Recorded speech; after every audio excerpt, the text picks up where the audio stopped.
চাঁদপুরের মধ্যে নামের মধ্যে একটা ভাবসাব আছে, জানো কিনা?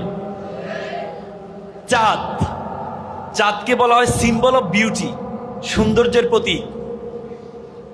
এবং সৌন্দর্যের প্রতীক বলেই চাঁদকে জেন্ডার, আমরা যে ইংরেজি জেন্ডার পড়ি সেখানে ম্যাসকুলিন জেন্ডার বলে না, ফেমিনিন জেন্ডার বলে। আর সূর্য হচ্ছে ম্যাসকুলিন জেন্ডার, আর চাঁদ হচ্ছে ফেমিনিন জেন্ডার, মানে নারীবাচক শব্দ। একটু সৌন্দর্য ভাবসাব আছে, যাদের মন একটু নরম নরম, নাকি?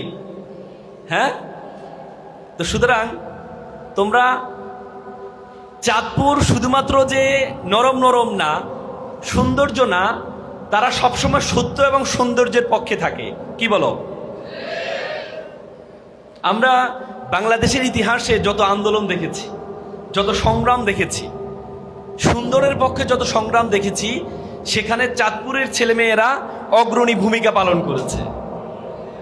ব্রিটিশ বিরোধী আন্দোলনে নুরুজ্জামান একজন ব্রিটিশ বিরোধী সৈনিক ছিলেন, চাঁদপুরের সন্তান।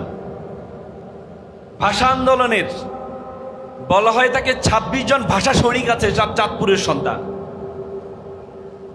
৭১ সালের যে স্বাধীনতার যুদ্ধ, সেই স্বাধীনতার যুদ্ধে চাঁদপুরের ছেলেমেয়েরা প্রথম ৭ এপ্রিল চাঁদপুরে বিমান হামলা করেছিল পাকিস্তান হানাদার বাহিনী, এ চাঁদপুরে। এবং বাংলাদেশ স্বাধীন হওয়ার আগে ৮ ডিসেম্বর স্বাধীনতা বিজয় দিবস হওয়ার ৮ দিন আগেই স্বাধীনতা অর্জন করেছে চাঁদপুর শহর। বুঝতে পেরেছ? সুতরাং এবং এবারে জুলাই আন্দোলন যেটি হয়েছে, জুলাই যে বিপ্লব হয়েছে, সে বিপ্লবে ৩১ জন জীবন দিয়েছে চাঁদপুরের সন্তান।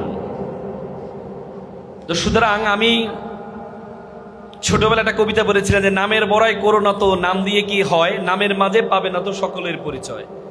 আজকে তোমাদের চাঁদপুরে এসে বলতে ইচ্ছে করছে যে নামের বড়াই করো তোমরা, নাম দিয়ে সব হয়, নামের মাঝে পাবে চাঁদপুরের পরিচয়। আজকে আমি, তবে চাঁদপুরের একটা ঝামেলা আছে, বলা হয় তাকে beauty can not escape of criminy. সৌন্দর্য কখনো কলঙ্ক থেকে মুক্ত থাকতে পারে না। প্রত্যেকটা সৌন্দর্যের মধ্যে কিছু কলঙ্ক আছে, গোলাপ ফুলে কাটা আছে, নাকি?